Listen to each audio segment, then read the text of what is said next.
쇼펜하우어가 말하는 노후를 망치는 사람의 비밀 8가지. 안녕하세요, 여러분. 오늘은 특별한 주제로 찾아왔습니다. 바로 노후를 망치는 사람의 비밀 8가지입니다. 우리 모두는 행복하고 의미 있는 노년을 꿈꿉니다. 하지만 왜 어떤 사람들은 노년이 되어 후회와 불행 속에서 살게 되는 걸까요? 무엇이 그들의 삶을 망치는 걸까요? 19세기 독일의 철학자 아르투르 쇼펜하우어는 인간의 고통과 욕망에 대해 깊이 성찰한 사상가입니다.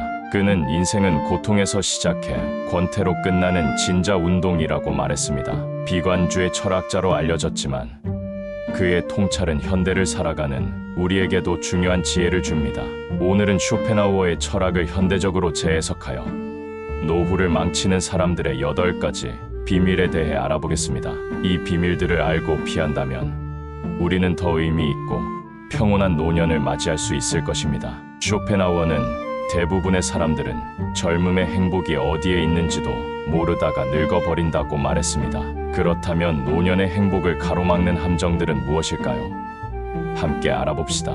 비밀 1. 고독을 견디지 못하는 것. 쇼펜하우어가 말하는 세 번째 비밀은 고독을 견디지 못하는 것입니다. 쇼펜하우어는 고독의 가치를 높이 평가했습니다. 그는 혼자 있는 것을 견디지 못하는 사람은 자유롭지 않다고 말했습니다. 평범한 사람들은 시간을 어떻게 보낼지 고민하지만 재능이 있는 사람은 시간을 어떻게 쓸지 고민한다. 많은 노인들이 홀로 있는 시간을 두려워합니다. 그래서 끊임없이 다른 사람들과 함께 있으려 하고 TV나 소셜미디어와 같은 외부 자극으로 자신을 채우려 합니다. 하지만 이런 외부 의존성은 깊은 성찰과 내적 평화를 방해합니다. 쇼펜하우어는 진정한 행복은 고독 속에서 자신의 내면과 조화를 이루는 데서 온다고 믿었습니다. 그는 사람들 틈에서 보낸 하루만큼 우리를 공허하게 만드는 것은 없다고 말했습니다. 현대 심리학에서도 건강한 고독 솔리튜드의 가치를 인정합니다. 홀로 있는 시간은 자기 성찰, 창의성, 정서적 회복을 위한 필수 요소입니다. 그러나 이것은 외로움 런리네스과는 다릅니다. 건강한 고독은 선택이지만 외로움은 원치 않는 고립감입니다. 노후에 의미 있는 삶을 살기 위해서는 혼자 있는 시간을 의미 있게 보내는 법을 배워야 합니다. 독서, 명상, 예술 활동, 자연 감상과 같은 활동을 통해 고독을 풍요롭게 만들 수 있습니다. 여러분은 혼자 있는 시간을 어떻게 보내고 있나요? 끊임없이 외부 자극을 찾고 있진 않나요? 고독을 두려워하지 않고 그 속에서 평화를 찾는 법을 배운다면 노년에 불가피한 혼자만의 시간도 풍요롭게 만들 수 있을 것입니다. 비밀 2. 끝없는 욕망의 노예가 되는 것. 쇼펜하우어가 말하는 첫 번째 비밀은 끝없는 욕망의 노예가 되는 것입니다.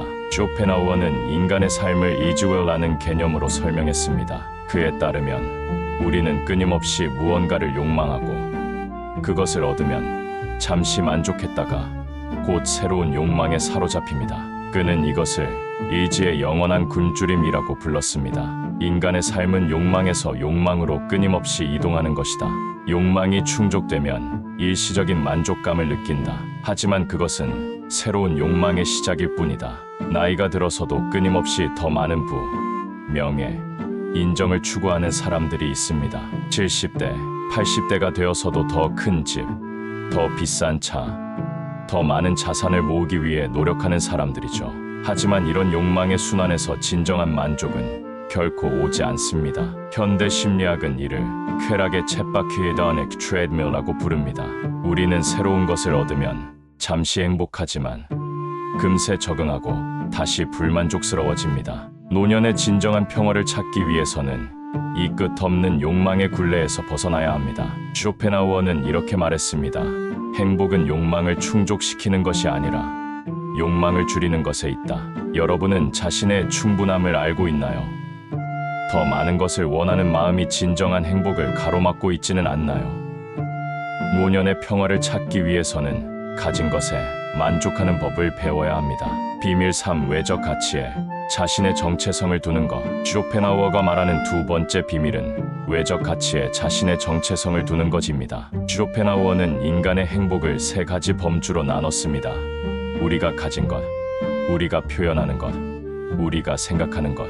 그는 진정한 행복은 외적인 조건 가진 것이나 타인의 평가 표현하는 것과 아닌 내면의 사고 생각하는 것에서 온다고 주장했습니다. 남의 의견에 지나치게 신경 쓰는 것은 우리 본성에 내재된 약점이다. 그러나 이 약점에 굴복하는 것은 슬픔으로 가는 지름길이다. 질거, 사회적 지위, 재산, 외모에 자신의 가치를 두는 사람들은 은퇴나 노화와 함께 정체성의 위기를 겪게 됩니다.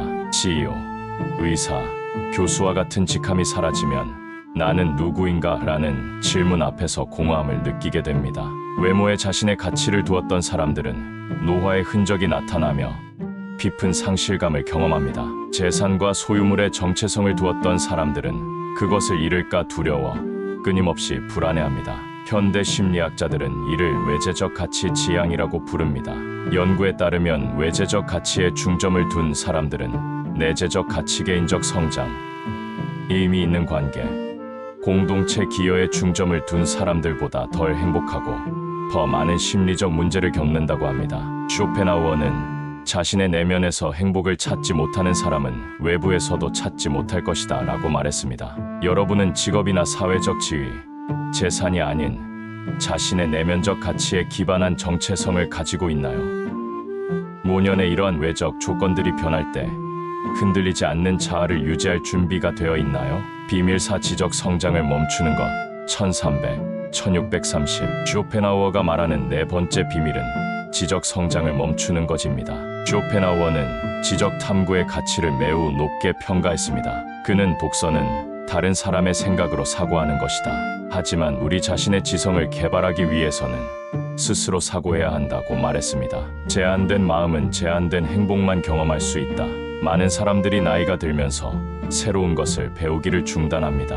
이미 충분히 배웠어. 이제 배우기에는 너무 늙었어 라는 생각에 사로잡혀 지적 호기심을 잃어버립니다.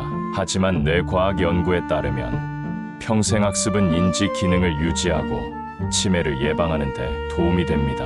이것은 단순히 건강의 문제가 아니라 삶의 질과 깊이의 문제이기도 합니다. 쇼펜하우어는 인생은 짧지만 지루함은 그것을 더 길게 만든다고 말했습니다. 지적 호기심을 유지하는 것은 노년의 지루함과 무의미함을 방지하는 열쇠입니다. 철학자 버트런드 러셀은 90세가 넘어서도 새로운 주제를 배우고 책을 집필했습니다.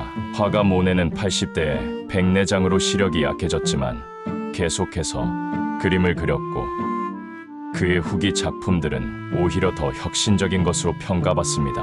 노년의 의미 있는 삶을 살기 위해서는 나이와 상관없이 지적 호기심과 배움의 기쁨을 유지해야 합니다. 새로운 기술을 배우거나 새로운 주제를 탐구하거나 다른 문화를 이해하는 것은 노년의 삶을 풍요롭게 만듭니다. 여러분은 최근에 새로운 것을 배웠나요? 지적 호기심이 살아있나요? 아니면 나이 먹어서 뭘 또 배워라고 생각하고 있나요? 평생 학습자의 자세는 노년의 정신적 활력을 유지하는 비결입니다. 비밀 5. 과거에 집착하고 현재를 놓치는 것 1630, 2000 쇼펜하우어가 말하는 다섯 번째 비밀은 과거에 집착하고 현재를 놓치는 것입니다. 쇼펜하우어는 시간의 본질에 대해 깊이 고민한 철학자였습니다. 그는 현재만이 실제한다. 과거는 기억 속에만 존재하고 미래는 불확실한 기대일 뿐이다 라고 말했습니다. 우리의 삶은 끊임없이 현재로 흘러가지만 대부분의 사람들은 미래를 꿈꾸며 현재를 간과하거나 과거를 후회하며 현재를 놓친다. 많은 노인들이 옛날이 더 좋았다는 생각에 사로잡혀 현재를 부정적으로 바라봅니다. 젊은 시절의 영광, 잃어버린 기회, 저지른 실수에 집착하며 현재의 순간을 놓치는 것이죠. 또 다른 극단은 미래에 대한 불안과 두려움에 사로잡혀 현재를 즐기지 못하는 것입니다. 건강 걱정, 재정적 불안, 죽음에 대한 두려움이 현재의 기쁨을 앗아갑니다. 현대 심리학에서는 마음 챙김 마인드풀니스의 중요성을 강조합니다. 이는 과거나 미래가 아닌 현재 순간에 온전히 집중하는 능력입니다. 연구에 따르면 마음 챙김 훈련은 노년기 우울증, 불안, 인지 감퇴를 줄이는 데 도움이 됩니다. 쇼펜하우어는 인생은 뒤돌아보면 짧은 꿈에 불과하다고 말했습니다. 노년의 삶을 풍요롭게 만들기 위해서는 과거의 후회와 미래의 불안에서 벗어나 현재 순간의 가치를 인식하는 법을 배워야 합니다. 여러분은 얼마나 자주 예전에는 이라고 말하나요? 오늘, 지금 이 순간에 감사하고 있나요? 아니면 과거의 영광이나 상처에 사로잡혀 있나요? 현재를 충실히 사는 것이 노년의 행복을 위한 열쇠입니다. 비밀 6. 죽음을 부정하고 직면하지 않는 것. 2330. 쇼펜하우어가 말하는 6번째 비밀은 죽음을 부정하고 직면하지 않는 것입니다. 쇼펜하우어는 죽음에 대한 깊은 통찰을 가진 철학자였습니다. 그는 죽음은 인생의 진정한 영감이자 철학의 근원이라고 말했습니다. 죽음을 두려워하는 것은 어리석다. 왜냐하면 우리가 존재하는 동안에는 죽음이 없고 죽음이 있을 때는 우리가 존재하지 않기 때문이다. 많은 사람들이 노년에 이르러서도 자신의 유한성을 인정하지 않습니다. 죽음에 대한 생각을 회피하거나 불멸에 대한 환상을 품거나 죽음을 단순히 두려운 것으로만 여깁니다. 이런 태도는 삶의 의미를 발견하는 것을 방해하고 중요한 결정을 미루게 만듭니다. 쇼펜하우어는 죽음을 인정하고 받아들이는 것이 오히려 삶을 더 충실하게 살 수 있게 한다고 믿었습니다. 그는 죽음에 대한 의식이 없다면 인생은 가치가 없을 것이다 라고 말했습니다. 현대 심리학자 어니스트 베커는 그의 저서 죽음의 부정 The Denial of Death에서 죽음에 대한 부정이 인간 행동의 많은 부분을 설명한다고 주장했습니다. 죽음을 직면하고 받아들이는 것은 심리적 성숙의 중요한 단계입니다. 노년의 삶을 의미 있게 만들기 위해서는 자신의 유한성을 인정하고 그것이 주는 긴박감을 통해 남은 시간을 더 가치 있게 사용해야 합니다. 이것은 죽음을 두려워하는 것이 아니라 죽음의 현실을 통해 삶의 가치를 재발견하는 것입니다. 여러분은 자신의 죽음에 대해 생각해 본 적이 있나요? 그것을 두려워하거나 부정하고 있진 않나요? 죽음을 인식하는 것이 오히려 삶을 더 충실하게 만들 수 있다는 역설을 이해한다면 노년의 삶은 더 깊고 의미 있게 변할 것입니다. 비밀 7. 타인과의 진정한 연결을 무시하는 것. 쇼펜하우어가 말하는 7번째 비밀은 타인과의 진정한 연결을 무시하는 것입니다. 쇼펜하우어는 인간관계에 대해 양가적인 태도를 보였습니다. 한편으로는 고독의 가치를 강조했지만 다른 한편으로는 공감과 연민의 중요성도 인식했습니다. 연민은 모든 도덕의 기초이다. 타인의 고통을 자신의 것처럼 느끼는 능력이야말로 인간성의 핵심이다. 많은 노인들이 깊은 인간관계보다 표면적인 사회적 교류나 심지어 완전한 고립을 선택합니다. 일부는 젊은 시절 직업과 성취에 너무 집중한 나머지 의미 있는 관계를 발전시키지 못했고 노년에 이르러 외로움을 경험합니다. 하버드 대학의 80년에 걸친 장기 연구에 따르면 행복하고 건강한 노년의 가장 강력한 예측 변수는 좋은 인간관계였습니다. 부나 명성이 아니라 삶 전체에 걸쳐 형성한 깊은 관계가 노년의 행복을 결정했습니다. 쇼펜하우어는 비록 인간관계의 어려움을 인정했지만 진정한 연민과 이해에 기반한 관계의 가치도 알고 있었습니다. 그는 두 사람 사이의 친밀함은 한 사람이 다른 사람의 고통에 얼마나 공감하느냐에 비례한다고 말했습니다. 노년의 삶을 풍요롭게 만들기 위해서는 단순한 사교활동이 아닌 진정한 친밀감과 이해를 바탕으로 한 관계를 발전시켜야 합니다. 이는 자신의 취약함을 드러내고 타인의 고통에 공감하며 깊은 대화를 나눌 수 있는 용기를 요구합니다. 여러분은 자신의 삶에서 진정으로 가깝게 느끼는 사람이 있나요? 그들과 얼마나 자주 깊은 대화를 나누나요? 표면적인 관계나 고립보다 진정한 연결을 선택한다면 노년의 삶은 더 풍요롭고 의미 있게 변할 것입니다. 비밀 8. 자신의 내면 세계를 가꾸지 않는 것. 쇼펜하우어가 말하는 8번째 비밀은 자신의 내면 세계를 가꾸지 않는 것입니다. 쇼펜하우어에게 있어 내면의 풍요로움은 진정한 행복의 원천이었습니다. 그는 부와 명예는 일시적이지만 우리의 내면은 영원히 우리와 함께 한다고 말했습니다. 외부 세계가 제공할 수 있는 것은 한계가 있다. 하지만 풍요로운 내면 세계를 가진 사람은 결코 지루함을 느끼지 않는다. 많은 사람들이 노년에 이르러 외부 세계의 자극이 줄어들면서 공허함을 느낍니다. 1. 사회적 역할. 외모와 같은 외적 조건에 너무 많이 의존한 나머지 내면의 세계를 발전시키지 못했기 때문입니다. 쇼펜하우어는 건강한 노년을 위해 풍요로운 내면 세계를 발전시켜야 한다고 주장했습니다. 이는 지적 탐구, 예술적 감상, 철학적 사고, 자연과의 교감을 통해 이룰 수 있습니다. 그는 독서는 타인의 생각으로 자신의 마음을 채우는 것이지만 사고는 자신의 마음을 발전시키는 것이다 라고 말했습니다. 단순히 정보를 소비하는 것이 아니라 깊이 생각하고 자신만의 견해를 발전시키는 것이 중요합니다. 풍요로운 내면 세계는 외부 환경에 덜 의존하게 만들고 신체적 제약이 있더라도 풍요로운 삶을 살 수 있게 합니다. 철학자 헬렌 켈러는 시각과 청각이 없는 상태에서도 풍요로운 내면 세계를 통해 깊은 지혜와 기쁨을 발견했습니다. 여러분은 자신의 내면 세계를 얼마나 풍요롭게 가꾸고 있나요? 혼자 있을 때 무엇을 생각하고 어떤 활동을 즐기나요? 내면의 풍요로움을 발전시키는 것은 노년의 고독과 제약 속에서도 의미와 기쁨을 찾을 수 있게 하는 열쇠입니다. 지금까지 쇼펜하우어의 철학에서 영감을 받은 노후를 망치는 사람의 비밀 8가지에 대해 알아보았습니다.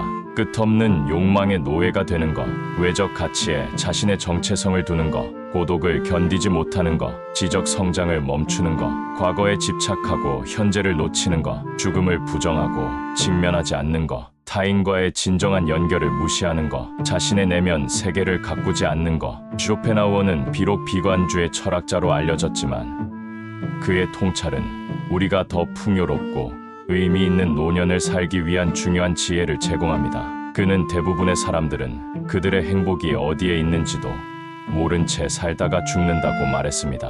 하지만 우리는 이러한 함정들을 피함으로써 노년에도 깊은 만족과 평화를 경험할 수 있습니다. 여러분의 시청에 감사드립니다. 다음 영상에서 또 만나 뵙겠습니다.